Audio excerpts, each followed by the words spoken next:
ओम नमः शिवाय, ओम नमः शिवाय, ओम नमः शिवाय। अष्टम सर्ग। भरत जी का वन को गमन, मार्ग में घू और भारद्वाज जी से भेंट तथा चित्रकूट दर्शन। श्री महादेव जी बोले, हे पार्वती, एक दिन मुनीश्वरों से सहित मंत्रियों से घिरे हुए भगवान वशिष्ठ जी देव स्वभाव के सदस्य राजसभा में आए। वहाँ दूसरे ब्रह्मा जी के सामने के समान आसन पर विराजमान वशिष्ठ जी ने भाई शत्रुघ्न के सहित भरत जी को बुलाकर आसन पर बैठाया और उस शत्रुघ्न भरत जी से इस प्रकार देश कालोचित वाक्यों में कहा, वत्स, तुम्हारे पिता के कथनानुसार हम तुम्हें राज्य पद पर विशिष्ट करेंगे। हे पुरुष, कैकेयी ने तुम्हारी राजा दशरथ से राज्य मांगा था। राजा सत्यपरायण थे, इसलिए प्रतिज्ञा करते उन्होंने उसे दे दिया। अतः मुनिजनों द्वारा मंत्रोच्चारण पूर्वक आज तुम्हारा अभिषेक होना चाहिए। है सुनकर भरत जी बोले, हे मुनिनाथ, राज्य से मेरा क्या प्रयोजन है? हमारा राम ही राजा धीराज है, हम तो केवल उन्हीं के दास हैं। कल प्रातः काल राम जी को लाने के लिए हम सीधी वन को जाएंगे। मैं आप सब लोग और आश्रय के सिवा अन्य सब लोग, माताएं, ये सभी वन तो चलेंगे। मैं क्या करूँ? मैं तो इस नाम माता के कई तो अभी मार डाला था, किंतु श्री रघुनाथ जी मुझे इसकी हत्यारे और समान आप करेंगे। अतः कुछ भी हो, तब प्रातः काल होते ही आप लोग चलें या न चलें, मैं तो शत्रुघ्न के सहित पैदल ही दंड कारण्य तो जाऊँगा। हे मुनि, जिस प्रकार राम जी गए उसी प्रकार जब तक रामचंद्र जी न लौटे तब तक मैं शत्रुघ्न के सहित बदतर वस्त्र और जटा जूट धारण कर तंड मूल फल आदि का भोजन करूँ और पृथ्वी पर शयन करूँगा। ऐसा निश्चय था। भरत जी उन्होंने तब सब लोग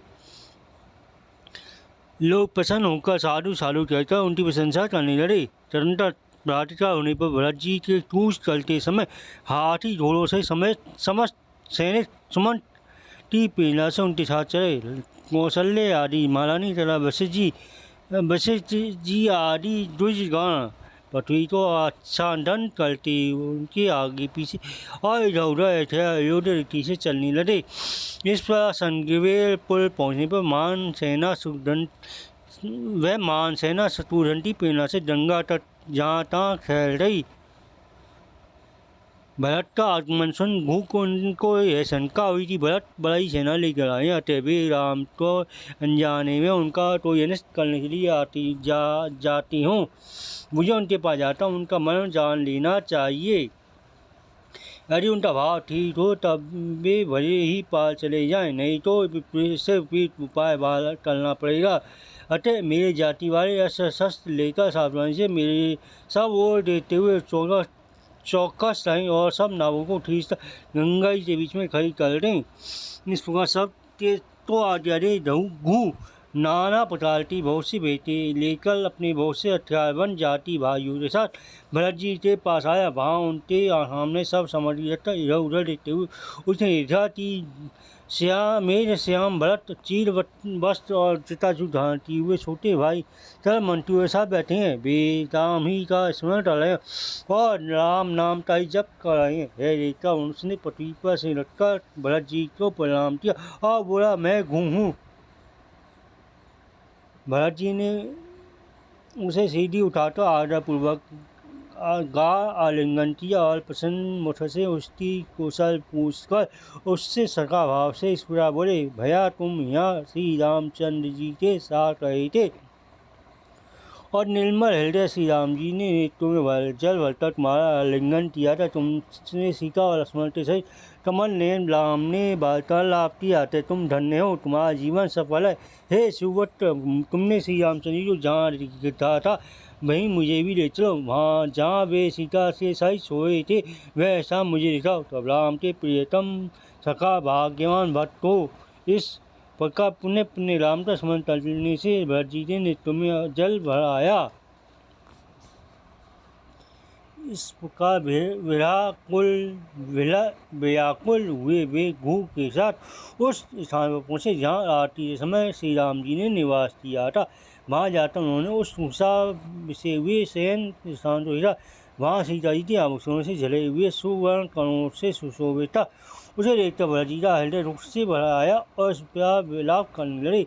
हो जो पति सुकुमारी जनक दुलाली सीता राजमहल में कोमल बिसोने से युक्त अति सुंदर रतन परिणत पलंग पर श्री रघुनाथ जी के साथ शयन किया करती थी। वही मेरे दोस्त से श्री रामचंद्र जी के साथ इस उसावते साथड़ी पर किसका तेजलेस पूर्वक सोती होंगी। मुझे लिखा है जो मैं मूर्तिमान पाप पुंज स्मरण की घर से उत्पन्न हुआ हूँ। हाय मेरे तो परमात्मा राम को एक क्लेश उठाना पर यह कलेश उठाना पड़ा। हो महात्मा लक्ष्मण का जन्म सफल है जो भगवान राम के वन में रहते हुए समय भी सदा राम के दास हैं। उनके दासों के दास भी यदि मैं हो जाऊं उनके दासों का दास भी यदि मैं हो जाऊं तो मेरा सब जन्म सफल हो जाए, इसमें संदेह नहीं। भाई यदि तुम्हें मालूम हो मुझे वह सब कुछ बताओ जी जाम कहाँ है। वे जहाँ कहीं भी होंगे मैं उन्हें तुरंत लाने के लिए वहाँ जाऊँगा।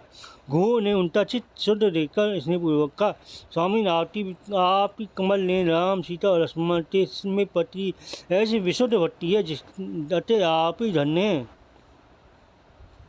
छोटे भाई लक्ष्मण सहित काशी रामचंद्र जी चित्रकूट पर्वत के पास मंदाकिनी नदी के समीप मुनियों के आश्रम में रहते हैं। वहाँ जानकी सहित भगवान राम आनंद और पूर्वक विराजमान। चलिए शीघ्र हम लोग वहाँ चले। पहले आप लोग यहाँ गंगा जी पार कर लें। ऐसा कह रहा उसने तुरंत ही सेना सहित भरत जी को महानदी गंगा जी से पार करने के लिए 500 नावें मंगाई और उसमें एक राज नौका ले आया। उसने भरत शत्रुघ्न राम की माता कौशल वशिष्ठ जी को चलाया और दूसरी माता में कई आदि अन्य राज महिलाओं को सवार किया।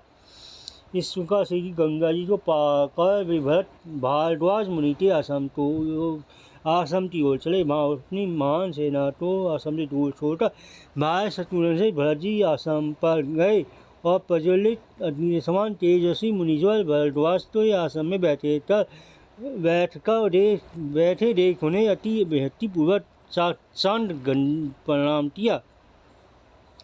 मुनीश्वरों सब जब मालूम हुआ कि ये रसद भरत हैं तब उन्होंने भक्ति प्रीतिपूर्वक उनकी पूजा की और उन्हें जटा वक्र धारण किए देव कुशल प्रश्न से अनंतर पूछा, भाई भरत आज शासन करते हुए तुमने आज यह बत्तल आदि क्यों धारण कर लिए और इस मुनिजनों से भी तपोवन में तुम किस लिए आए हो। भारद्वाज से वचन कर भरत ने नेत्रों में जल भरकर कहा, भगवान आप सब जानते हैं क्योंकि आप सर्वंतर्यामी हैं, फिर भी आप जो कुछ पूछें वह मेरे ऊपर आपकी बहुत कुछ कृपा ही है। कि कहीं ने श्री राम जी चंद्र जी के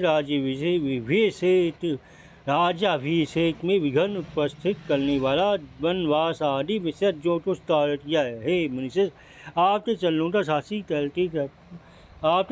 साक्षी कहता हूँ, मुझे इस विषय में कुछ भी पता नहीं था। ऐसा कहता उन्होंने अति आर्चित हो मुनि के चरण पकड़ कहा, भगवान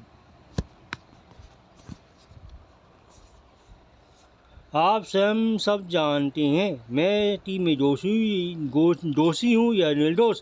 हे स्वामी महाराज राम के रहते हुए मुझे राज्य से क्या प्रयोजन है।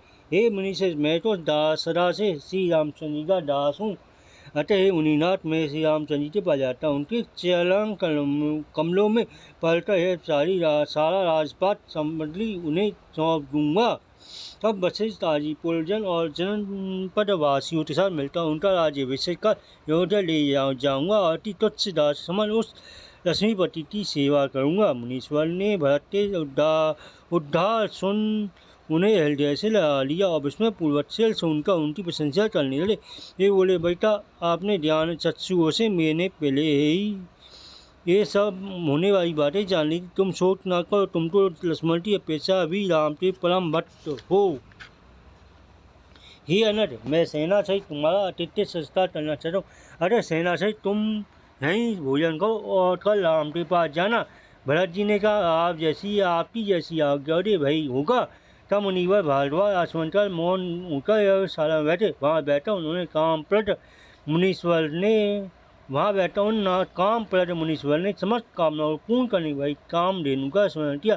तब उस कामधेनु ने इच्छा अनुसार संपूर्ण अलौकिक भोग प्रस्तुत कर दिए। उसने सेनापति से भरत जी के संपूर्ण मनोरथों इस प्रकार पूर्ण किया जिससे वे समस्त सैनिक संतुष्ट हो रहे और फिर उन योगी शास्त्रानुओं को प्रथम विशेष जी की पूजा की और तदनंतर सेना से भरत जी को तर्पण किया।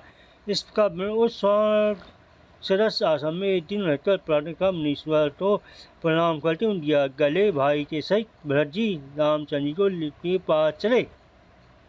चित्रकूट के नीचे पहुंचे उन्होंने सैनिक को दूर खड़ा कर दिया और स्वयं राम की दर्शन की लालसा से आगे बढ़े।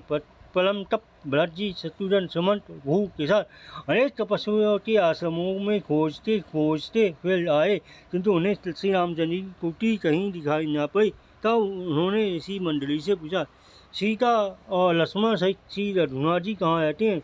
उन्होंने कहा, सामने वाले पर्वत की उस ओर श्री मंदाकिनी के उत्तरीय तट पर वनावली से सुशोभित राम की परम रमणीय एकांत कुटी है। वह फलयुक्त आम्रवश पनस और तंडली खंड केले की क्यारियों से घिरी हुई है तथा उससे चारों ओर बहुत से चंपक कचना नाग फिसलते वृक्ष सुशोभित हैं। मुनियों के इस प्रकार बतलाने पर भरत जी को प्रसन्नतापूर्वक मंत्रियों के साथ ले सबसे आगे रघुनाथ जी के निवास स्थानों चले।